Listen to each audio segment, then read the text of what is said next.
जो नीचे हजारों तरह के वायरस से भरा हुआ वाटर बेयर था। बस इसे हल्का सा छू लेने भर से इंसान हजारों लाइलाज बीमारियों से संक्रमित हो सकता था। दूसरे लोग इसे देखते ही दूर भाग जाते थे, लेकिन जब मैंने इसे देखा तो मेरी आंखें चमक उठी। फिर सबकी हैरानी भरी नजरों के सामने मैंने उस वाटर बेयर को सीधे निगल लिया। आसपास के लोग मुझे पागल कहने लगे। उनका कहना था कि इसे खाने के बाद मैं 3 दिन भी जिंदा नहीं रह पाऊंगा, लेकिन मैं बस तिरस्कार भरी हंसी हंसा, क्योंकि कुछ ही घंटों बाद म्यूटेशन अवसर आने वाला था। उस समय अनगिनत राक्षस पूरी ब्लू स्टार पर हमला कर देंगे और आम इंसानों में उनके सामने जरा भी प्रतिरोध करने की ताकत नहीं होगी। लेकिन जो लोग पहले से बीमार थे, उनके शरीर में एक बेहद दुर्लभ जीन रोग मौजूद होगा। लियू काइलोंग ने अपनी बेटी लियू रोयान की बीमारी का इलाज खोजने के लिए पूरी दुनिया छान मारी थी, लेकिन वह कभी सफल नहीं हुआ। पर किसने सोचा था कि वही बीमारी उसके लिए वरदान बन जाएगी। जैसे ही म्यूटेशन अवसर शुरू हुआ, लियू रोयान ने दुर्भाग्य पवित्र देव नाम की दैवी शक्ति जागृत कर ली। उसकी साधना गति सामान्य जागृत लोगों से सैकड़ों गुना तेज थी। धीरे धीरे वह सबके दिलों में भय पैदा करने वाली रोयान दानवी बन गई। और मैं पिछले जन्म में, क्योंकि मेरा शरीर पूरी तरह स्वस्थ था, इसलिए मैं समाज के सबसे निचले स्तर का मजदूर बन गया। अंत में मुझे लियू परिवार के समूह ने पकड़कर खदान में भेज दिया, जहां लगातार मेहनत करते करते मेरी मौत हो गई। लेकिन भगवान ने मुझे दोबारा जन्म लेने का मौका दिया। मैंने फोन पर तारीख देखी। म्यूटेशन अवसर आने में अभी 1 महीना बाकी था। अब मेरे पास तैयारी के लिए पर्याप्त समय था, इतना समय कि मैं तरह तरह के वायरस इकट्ठा कर सकूं। लियू रोयान, पिछले जन्म में तुम्हारे लियू ग्रुप ने मुझे गुलाम बनाकर मार डाला था। इस जन्म में शायद नतीजा उल्टा होने वाला है, लेकिन वायरस इकट्ठा करना आसान नहीं था। सबसे पहले मुझे पैसों का इंतजाम करना था। मैंने तुरंत एक लोन कंपनी को फोन किया और अपना मुश्किल से खरीदा हुआ घर गिरवी रखकर 80 लाख युआन उधार ले लिए। आखिर हर दुर्लभ वायरस की कीमत बेहद ज्यादा थी। तभी मुझे पिछले जन्म का एक अमीर आदमी याद आया। उसने नीलामी में एक ऐसा वाटर बेयर खरीदा था जिसमें भयानक वायरस मौजूद था, और उसी नीलामी से उसने वाटर बेयर पवित्र शरीर जागृत किया था। मैं तुरंत टैक्सी पकड़कर उस नीलामी घर पहुंच गया, लेकिन रिसेप्शनिस्ट ने बताया कि अंदर जाने के लिए कम से कम 1 करोड़ युआन की संपत्ति दिखानी होगी। मजबूरी में मैं एक कोने में गया और ऑनलाइन कई लोन ऐप से और पैसे उधार लिए। काफी मुश्किलों के बाद आखिरकार मैं नीलामी में प्रवेश करने में सफल हो गया। कुछ दौर की बोली के बाद मैंने 1 करोड़ युआन देकर उस वायरस वाले वाटर बेयर को खरीद लिया। उसे हाथ में लेते ही मेरा दिल उत्साह से भर उठा। पिछले जन्म में जिसने वाटर बेयर पवित्र शरीर जागृत किया था, उसकी शक्ति लगभग अमर शरीर जैसी थी। उसकी रक्षा क्षमता बेहद भयानक थी और घायल होने पर उसका शरीर बेहद तेजी से ठीक हो जाता था। इन दोनों क्षमताओं में से कोई भी अकेले ही विनाशकारी थी। लेकिन सिर्फ एक वाटर बेयर पवित्र शरीर काफी नहीं था, मुझे और ज्यादा वायरस चाहिए थे। तभी अचानक मेरा फोन बज उठा। फोन उठाकर देखा तो कॉल मेरी गर्लफ्रेंड किंसिसी की थी। उसका नाम देखते ही मेरे भीतर गुस्से की आग भड़क उठी। पिछले जन्म में जब उसे कैंसर हुआ था, तब मैंने उसके लिए पैसा भी खर्च किया और दिन रात उसकी सेवा भी की। लेकिन म्यूटेशन अवसर आने के बाद कैंसर की वजह से उसकी ताकत कई गुना बढ़ गई और उसी दिन उसने मुझसे ब्रेकअप कर लिया। बाद में उसी ने मुझे लियू ग्रुप की खदान में भेजा था। किंसिसी, पिछले जन्म में तुम इतनी निर्दयी निकली, इस जन्म में यह हिसाब जरूर चुकाऊंगा। कॉल काटने के बाद मैं नीलामी घर से निकलने ही वाला था कि एक मध्यम आयु का आदमी मुझे रोक कर बोला।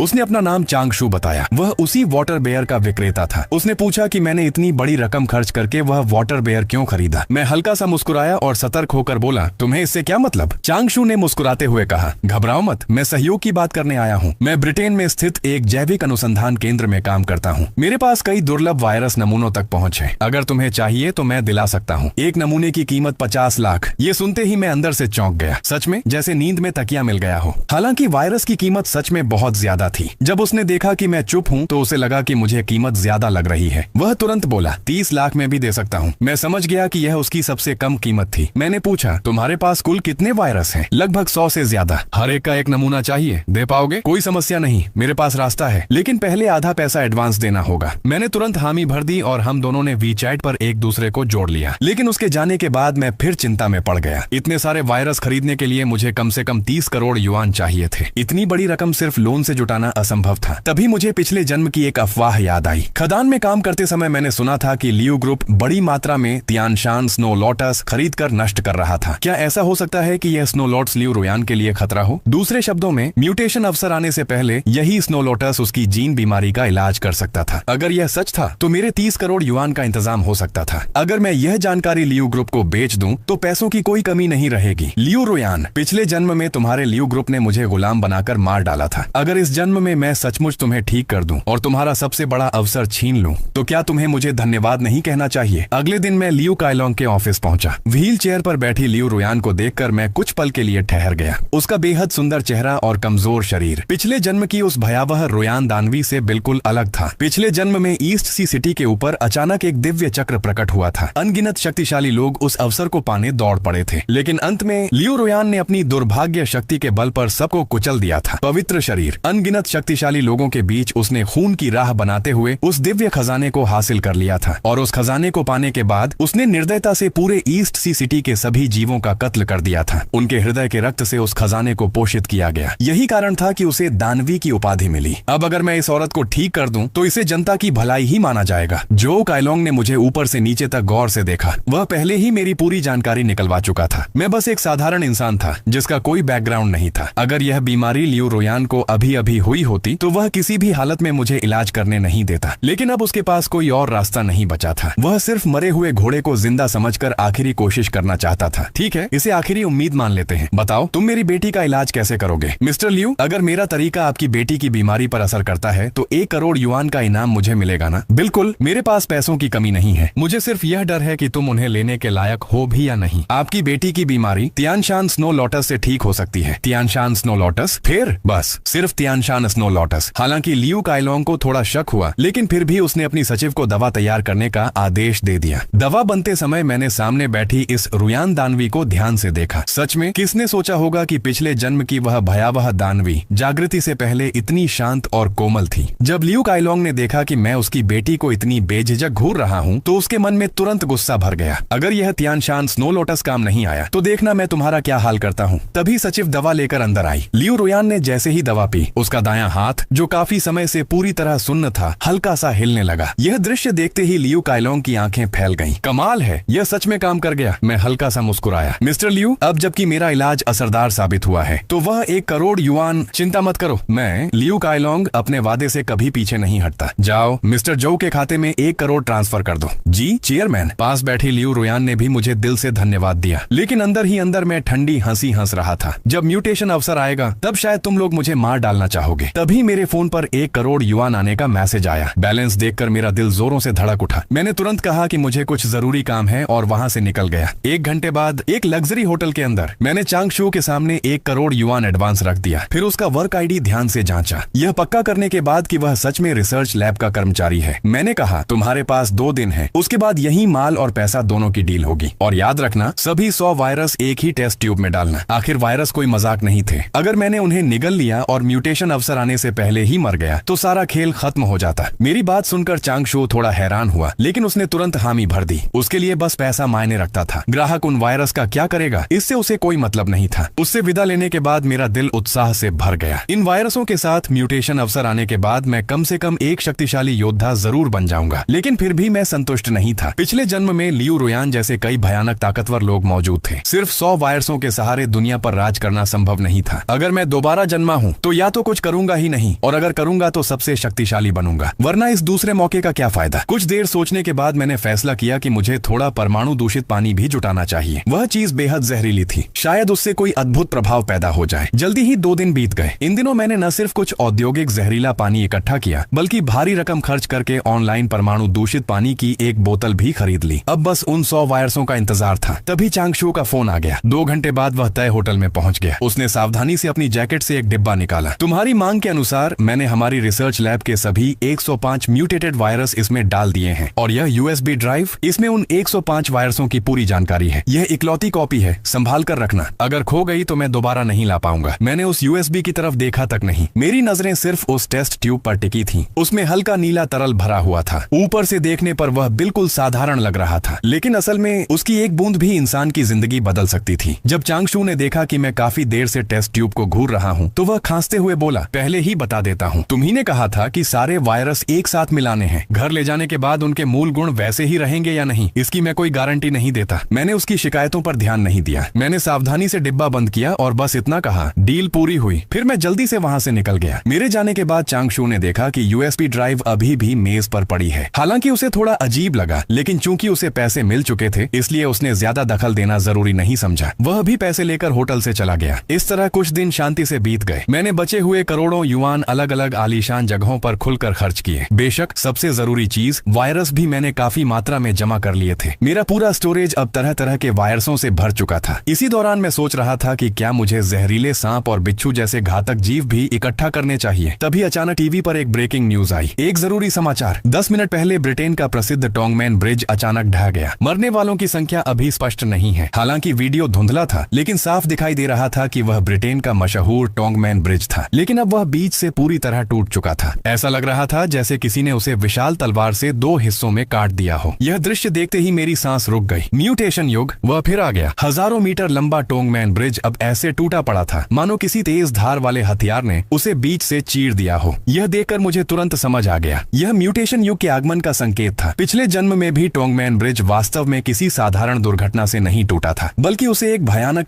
दैत्य लाल पूंछ पवन बिच्छू ने काटकर 2 टुकड़ों में कर दिया था। क्योंकि म्यूटेशन युग के पूरी तरह आने से पहले जब वह पहली बार उतरा था, उसकी शक्ति केवल दूसरे निषिद्ध स्तर के प्रारंभिक चरण में थी। इसी वजह से बाद में ब्रिटिश सेना उसे आधुनिक हथियारों की मदद से मारने में सफल हो गई थी। लेकिन फिर भी उस लाल पूंछ पवन बिच्छू के आगमन ने सीधे 50,000 लोगों की जान ले ली थी। शुरुआत में ब्रिटेन सरकार हर जगह खबर दबाने की कोशिश कर रही थी। वे नहीं चाहते थे कि उस लाल पूंछ पवन बिच्छू का अस्तित्व दुनिया के सामने आए। लेकिन उन्होंने यह नहीं सोचा था कि यह इंटरनेट का युग है। जानकारी फैलने की गति बेहद तेज थी। ऊपर से उस बिच्छू ने जो तबाही मचाई थी, उसे छुपाना लगभग असंभव था। सिर्फ 2 दिनों के भीतर लाल पूंछ पवन बिच्छू और ब्रिटिश सेना की लड़ाई की तस्वीरें और वीडियो पूरी दुनिया में फैल गए। पूरी ब्लू स्टार भय और आतंक में डूब गई। यह सोचते ही मेरे भीतर जोश की लहर दौड़ गई। लगता है मेरी तैयारी बेकार नहीं गई। इस जन्म में मैं अपनी पिछली जिंदगी पूरी तरह बदल दूंगा और इस दुनिया का सबसे शक्तिशाली इंसान बनूंगा। एक सप्ताह बाद एक रहस्यमयी तरंग ने पूरी ब्लू स्टार को ढक लिया। उसी समय हर इंसान के दिमाग में एक आवाज गूंज उठी, म्यूटेशन युग शुरू होने वाला है। सभी मानव विकास प्राप्त करेंगे। जिसके शरीर में बीमारी जितनी गंभीर होगी, उसका विकास स्तर उतना ही ऊंचा होगा। अपने सामने दिखाई दे रहे काउंटडाउन को देखकर मुझे समझ आ गया, मेरा युग आखिरकार आ चुका है। म्यूटेशन युग शुरू होने वाला है। क्या तुम लोगों ने भी वह आवाज सुनी? धत्तेरे की तो सिर्फ मैं ही नहीं था जिसने सुना। मुझे लगा मैं पागल हो गया हूँ। ये कोई मजाक तो नहीं? पूरी मानव जाति विकसित होगी? सच में? इसमें लिखा है कि जितनी गंभीर बीमारी होगी, विकास उतना ऊंचा होगा। कल ही पता चला कि मुझे आखिरी स्टेज का फेफड़ों का कैंसर है। तो क्या अब मैं बच जाऊंगा? बच जाओगे? भाई तुम तो सीधे आसमान छूने वाले हो। इंटरनेट पर हर तरफ ऐसी चर्चाएं छाई हुई थी, लेकिन मुझे उनमें कोई दिलचस्पी नहीं थी। मैंने अपने इकट्ठा किए हुए सारे वायरस एक एक करके बाहर निकाल लिए। मैं सोच ही रहा था कि पहले कौन सा इस्तेमाल करूं,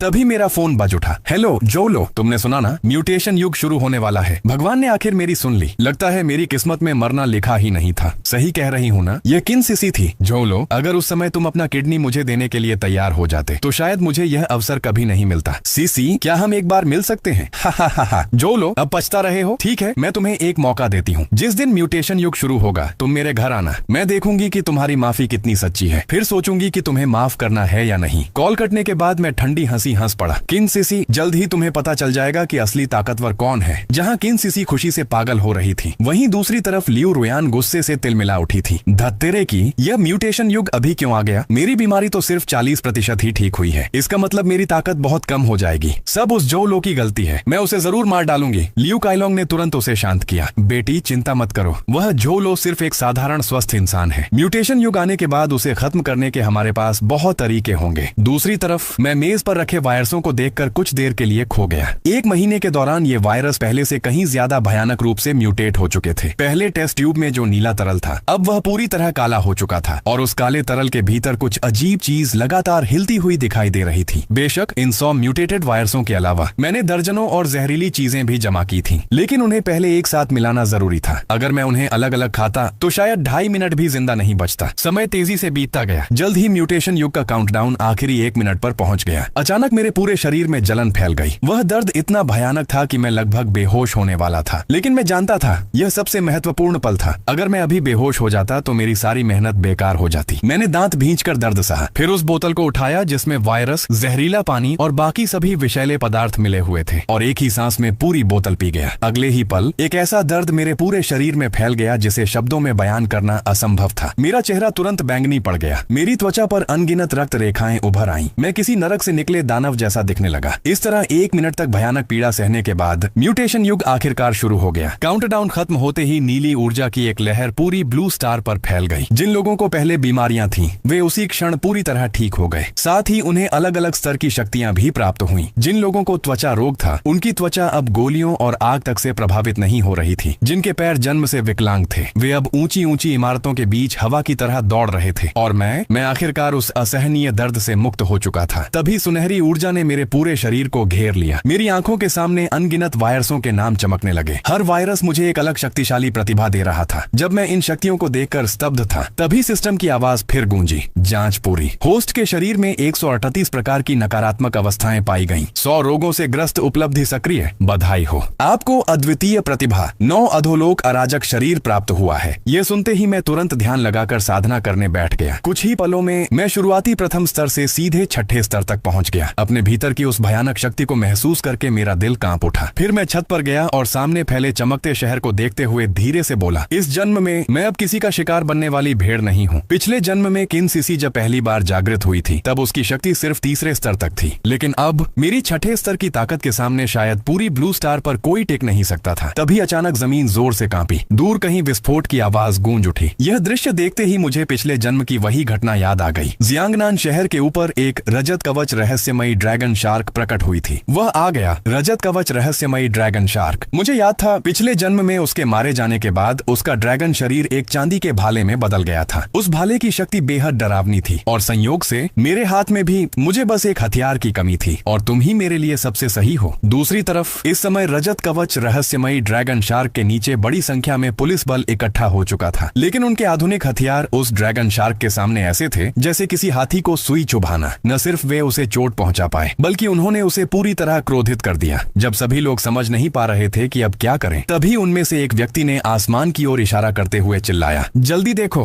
हाँ, उसी महत्वपूर्ण क्षण में मैं समय पर वहां पहुंच गया था। रजत कवच रहस्यमयी ड्रैगन शार्क ने मुझे देखते ही अपनी आंखों में एक ठंडी चमक दिखाई। अगले ही पल उसने एक बिजली से भरा गोला मेरी तरफ उगल दिया। तेजी से मेरी ओर आते उस बिजली के गोले को देखकर भी मैंने अपने दोनों हाथ पीठ के पीछे बांध रखे। मेरे चेहरे पर जरा भी डर नहीं था। मैंने बचने की कोशिश तक नहीं की। जैसे ही वह बिजली का गोला मुझसे टकराया, भयानक बिजली की शक्ति पल भर में फट पड़ी। चारों तरफ विनाशकारी बिजली का क्षेत्र बन गया। पूरा इलाका तबाही की ऊर्जा से भर उठा। यह दृश्य देखकर रजत कवच रहस्यमयी ड्रैगन शार्क की आंखों में संतोष की झलक दिखाई दी। उसे लगा कि मैं निश्चित रूप से मर चुका हूँ, लेकिन तभी तुम्हारी बिजली मुझे नुकसान नहीं पहुंचा सकती। मुझे पूरी तरह सुरक्षित अपने सामने खड़ा देखकर वह तुरंत चौंक गया। अब से तुम मेरे हथियार बनोगे? यह कहते ही मैंने अपने भीतर की आध्यात्मिक ऊर्जा इकट्ठा की और उसकी ओर एक हथेली प्रहार कर दिया। अगले ही पल एक विशाल हथेली का प्रहार प्रकट हुआ, जिसका आकार लगभग पूरी रजत कवच ड्रैगन शार्क जितना बड़ा था। वह प्रहार बिजली की गति से उसकी ओर बढ़ा और जोरदार धमाके के साथ सीधे उसके शरीर पर आ गिरा। रजत कवच रहस्यमयी ड्रैगन शार्क को उस एक ही वार ने आसमान से जमीन पर पटक दिया।